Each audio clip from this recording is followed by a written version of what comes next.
গত পরশুদিন আপনাদের খুব সহযোগিতা চাই। কিছু সংখ্যক মানুষ আছে নিজেদের স্বার্থে আমার আপনার কী হলো এটা খেয়াল করে না। সোহরাওয়ার্দী হাসপাতাল, আপনারা জানেন মিজেলসের ভ্যাকসিন নিয়ে অনেক কথা হয়েছিল এবং আমরা একটা অসাধ্যকে সাধন করেছি। মিজেলসের ভ্যাকসিন যেভাবে আমরা কালেক্ট করেছি, ওয়ার্ল্ড ব্যাংকের একটা কন্ডিশনকে আমরা উইথড্র করে আমরা টেন্ডারের ব্যবস্থা করে ফেলেছি। আপনারা জানেন এই মিজেলসের ভ্যাকসিনটা বাংলাদেশে একমাত্র কি নাম না গ্যাবি তো আছে, লোকাল প্রোডাকশন করে যেটা না, অ্যান্টি রেবিস ভ্যাকসিন।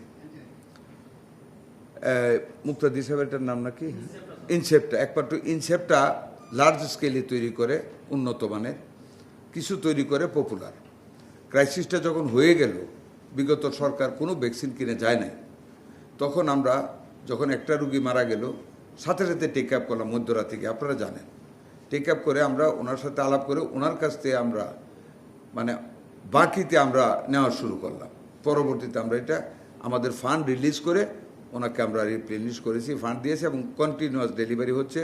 এবং যেটা ইউনিসেফ দেবে আমাদের রেবিস, অ্যান্টি রেবিস, সেটাও আমাদের এসে গেছে, আমাদের চলছে, টেন্ডারও আমরা করে ফেলেছি, মালারও কোনো ঘাটতি নেই। এবং যেটা মানে প্রত্যেকটা কেন্দ্রে রেবিস রাখার জন্য তাদের একটা ফান্ড থাকে, শর্ট ফান্ড, ওইখান থেকে কেনার জন্য আমরা প্রত্যেক হসপিটালে, প্রত্যেক উপজেলা হসপিটালে আমরা অথরিটি দিয়েছি, তারা কিনে ওই রেবিস, লোকাল রেবিস কিনে, তারা অ্যান্টি রেবিস কিনে তারা দিচ্ছে। যে ঘটনাটা পরশুদিন ঘটেছে সোহরাওয়ার্দী হাসপাতালে, কে বা কাহারা একটা শর্ট বিজ্ঞাপন আমাদের ওইখানে দিয়ে দিয়েছে। নিশ্চয়ই এটা একটা চেইন সিস্টেম, টাকা মারার জন্য, টাকা খাওয়ার জন্য, যে এখানে অ্যান্টি রেবিস ভ্যাকসিন নেই। তো লাইনে যারা গেছে কুকুরের কামড়ে, তারা তো প্যানিক হয়েছে, সবাই যায় 500 টাকা দিয়ে কিনে দিয়েছে। এইখানে একটা বিরাট প্রফিট করেছে যারা বিক্রি করেছে।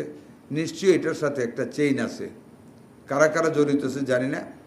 এটা শুনে কালকেই যখন ওখানে আমি টেক আপ করেছি হসপিটালে, তারা তড়িৎ গতিতে এটা দেখে তাদের চোখে ডাইরেক্টরে পড়েনি, তারা ওই বিজ্ঞাপনটা, ওই অ্যাডভার্টাইজমেন্টটা বা ওই নোটিশটা উঠিয়ে ফেলে আবার লাগিয়ে দিয়েছে, যেখানে পর্যাপ্ত পরিমাণে অ্যান্টি রেবিস ভ্যাকসিন আছে। অ্যান্টি রেবিস ভ্যাকসিন মানে কুকুরের কামড়, বিড়ালের খামচার ওইটা। আমি রাত্রে ভিজিটে গিয়েছি ক্যাবিনেট মিটিংয়ের পরে, রাত 9টার সময়। এমন যাওয়ার ইচ্ছা ছিল, আর ওইটা ছিল আমার বিশেষ উদ্দেশ্য। গিয়ে দেখলাম সব জায়গায় লাগানো পর্যাপ্ত ভ্যাকসিন আছে। তাই সেট উইথ দেম, জিজ্ঞেস করলাম তাহলে ওইটা কে লাগালো।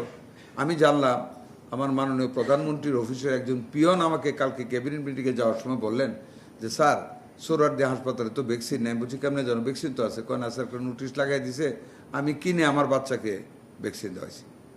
নাই, ওখানে গেলাম। তা আমি একটা ইনকোয়ারি কমিটি করে দিয়ে আসছি, আজকে সন্ধ্যার মধ্যে আমাকে জানাবে কে লাগিয়েছিল, কে উঠালো, কেন লাগিয়েছিল, বের করে আমরা তাদেরকে টার্মিনেট করব চাকরি থেকে, যদি আমাদের কোনো স্টাফ থেকে থাকে। এটা আমরা করবো। কাজে এই ব্যাপারে আপনাদের সহযোগিতা কামনা করি। এই যে একটা চক্র, মানে আমরা ভালো কাজ করতে চাচ্ছি, কিন্তু আমাদের ভালো কাজটাকে বাধাগ্রস্ত করার জন্য একটা চক্র কিন্তু কাজ করতেছে।